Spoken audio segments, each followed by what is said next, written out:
So in today's book chat, I'm talking about The Turn of the Key, written by Ruth Ware. So stick around to see what I thought of it.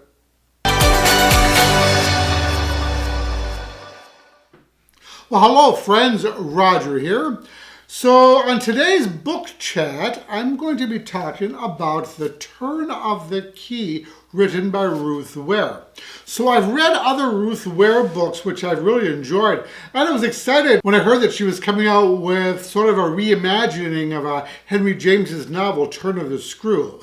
Well, I wasn't really excited about the Turn of the Screw thing, as I read it years ago when I was young, and I remember I found it totally boring. I probably should give it a reread because I was pretty young when I read it, and maybe I just didn't appreciate it at the time. But regardless, I ended up absolutely loving The Turn of the Key, which is a gothic thriller about a nannying position that has gone horribly, horribly wrong. So the story is told in epistolary format and follows a young, potentially murderous nanny named Rowan Kane, who is writing to an attorney named Mr. Wrexham from prison. Actually, she's in prison in the hopes that he will represent her. Rowan is charged with murdering one of the children in her care. And through the letters, she recounts her story about what really happened, or at least according to her, and all the events leading up to it. So she ends her first letter by stating that she is innocent, meaning that there is still a murderer on the loose. So as we learn, she spotted an ad for a live-in nanny position offering an unbelievably generous salary. So when she arrives at the Heatherbrae house for the interview, she finds a large, secluded, Gothic-style home situated in the remote Scottish countryside. But the house isn't quite what it appears. Though it looks Gothic on the outside, the house is, in fact, a smart home, with everything from the lights to the locks to the appliances all being controlled by apps. So I thought that the blend of a Victorian-style house fully equipped with modern smart devices lent an extra bit of intrigue to this story, and I thought that this was actually quite clever, especially once we get the Gothic horror element combined with the modern gadgets. It's kind of like the house has a split personality. So we also learned that several recent nannies have left. 4 in the past year, in fact, because of their belief that the house was haunted. And as we learn, the house does indeed have quite a dark history. So this, of course, is our first clue that something's amiss with this too good to be true nanny position. So, of course, Rowan does wonder what could have driven off so many nannies, especially with some of them taking off in the middle of the night. But the salary is too generous to pass up, and she's determined to get the job.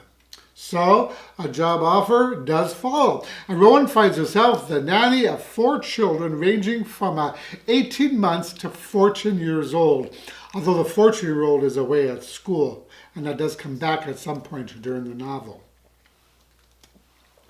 Now, when Rowan first arrives at the house for her new position, she is more than surprised to discover that she's to be immediately left alone with the children for, I think, at least a week. Maybe it's even 2 weeks, while the parents are both out of town on business, meaning that she doesn't even have a chance to become acclimated to her new environment, and she's stuck with children that she doesn't know at all. But she's confident she can handle it. And then strange things begin to happen, things that very well could be supernatural in nature, such as malfunctioning smart devices, cold spots, creaking floors, missing belongings, and disappearing keys. Oh, and there's also the discovery of a garden chock full of poisonous flowers and plants near the house. Now, what's interesting, and what makes the novel even more interesting, is that we learn that Rowan isn't completely innocent here, as she arrives at the house with her own set of secrets. It's actually hinted at early on that she may not be quite the person that she presents herself to be, and that her resume may have been, how shall we say, embellished a bit, suggesting that she may have been unsuitable for the position that she is now in. But of course, all of Rowan's secrets come out at the end of the book, along with everybody else's. So yeah, there was quite a desperate, claustrophobic feeling to this story as Rowan struggled to understand Smart Home's various switches and panels and controls and apps, and especially given that she's completely cut off from the rest of the world. I also found the idea of being under constant surveillance in every room of the house, well, hopefully except for the bathroom, but being constantly watched, I found that more than a tad unsettling, as well as being in charge of mistrusting and openly hostile children. Something that she didn't know about the children when she was there first for the interview. But there were so many delightful plot twists and red herrings in the story, most of which I did not see coming. And I actually didn't see the ending coming at all. Now, the story itself is super fast-paced and picked up even more during the second half once Rowan's terror begins to escalate. It's really an unnerving and an unsettling story, and it set my heart racing several times as I white-knuckled my way through this harrowing sequence of events. It was atmospheric and super creepy. And it probably didn't help that I read it in the middle of the night while alone in a strange hotel room in a strange town. So yeah, there was that. But all in all, I found the turn of the key to be rich, complicated, creative, and clever. A spine-tingling, tension-packed gripper of a story.